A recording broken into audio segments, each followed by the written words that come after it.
फरायसा आफादनि बानजायनायजों जे थांनाय 3 तारिख मे अक्ट'खालि दुधनैयाव सानै हिन्जावसाखौ जिनाहारि खालामनाय जाथाय लोगोसे 5 तारिख मे खालि हिरण्मय खाख्लारि जाय बिथाङा जिनाहारि जानाय जाथायखौ खौरां लानो थांदोंमोन बे समाव बिथांखौ गाग्लोबनाय आरो एटाक खालामनाय बा बिथांखौ बुथारनाय बे मोन्नैबो जाथायनि थार बिजिरनाय नागिरनानै लोगोसेयै बे जाथायाव लोब्बा थानाय दायनिगिरि बिथांमोनखौ जिउ जोबजासिम फासि होनांगौनि थाखाय जे दाबिखौ लानानै जे खुद्रिसारनाय जे हाबाफारि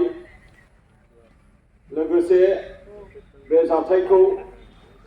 मोनसे थार बिजिरनाय लाबोथारनांगौनि थाखाय फास्ट ट्रेक कर्ट बे मोनसे दाबि जोङो नैथि दाबि हिसाबै होदों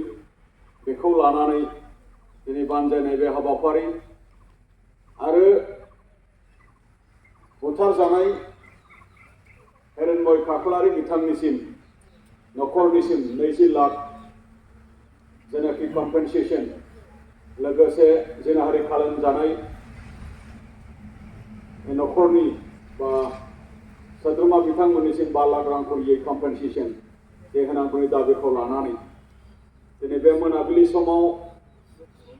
आलारि बाथि फोजोंनायजों दिनै हिरण्मय खाख्लारिनि गोजोन जिउमानि थाखाय दसे श्रद्धांजलि हाबाफारि लानाय बे दिनैनि हाबाफारिखौनो दैदेननाय चिरां जिल्ला एबसुनि मानगोनां गाहाय नेहाथारि डक्टर रिदेन नार्जारि बिथां बे हाबाफारियावनो बाहागो लानो हानाय चिरां जिल्ला दुलाराय फरायसा आफादनि मानगोनां आफादगिरि दिलीप कुमार बसुमतारी बिथां चिरां जिल्ला एबसुनि बोसोनगिरि राजकुमार मुसाहारि बिथां लोगो आफादगिरि मानगोनां बिथांमोन आरो हांख्रायजानाय गुबुन गुबुन माहारियारि आफादनि फारि बर' थुनलाइ आफाद बाथौ गौथुम गुदि फोरोंगिरि गौथुम बर' समाजनि मानव गेदेर आफादगिरि नेहाथारि दैदेनगिरि बिथांमोन आरो हाबाफारियावनो चिरां जिल्ला एबसुनि सिङाव थानाय गासै मोनस्नि दखरा आरो गुबुन गुबुन दालाय आफादफोरनिफ्राय बाहागो लाफैनो हानाय एबसुनि साफ्रोमबो दैदेनगिरि नोंथांमोन आरो हाबाफारियावनो बाहागो लानो हानाय जोंनि खौरां बिजोंनि खौरांगिरि बिथांमोन दा जोङो दिनै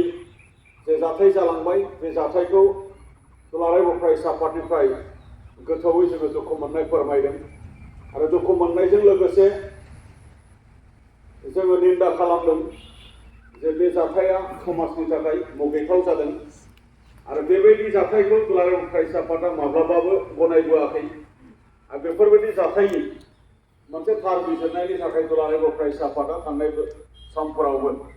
जोङो सरकारनि खाथियाव बा बिजिरसालिनि खाथियाव जोङो दाबि खालामबोदों दा दिनै बे थांखिजोंनो एखे नोजोरजोंनो गासै जिल्लाफ्राव दुलाराय फरायसा आफादा बे एखे समाव दिनैनि बे एखे हाबाफारिखौ लादों दा दिनै बे हाबाफारिनि गेजेरजों जोङो आसाम सरकारनिसिम लोगोसे आसामनि पुलिस बिफाननि मानव गेदेर डिसिपि बिथांनिसिम आरो आसामनि जे हाइकर्टनि चिफ जास्टिस मानगोनां बिथांनिसिम जोङो बे मेसेजखौनो जोङो होनो नागिरदों जे दायनिगिरिफोरा जेरैखि जाया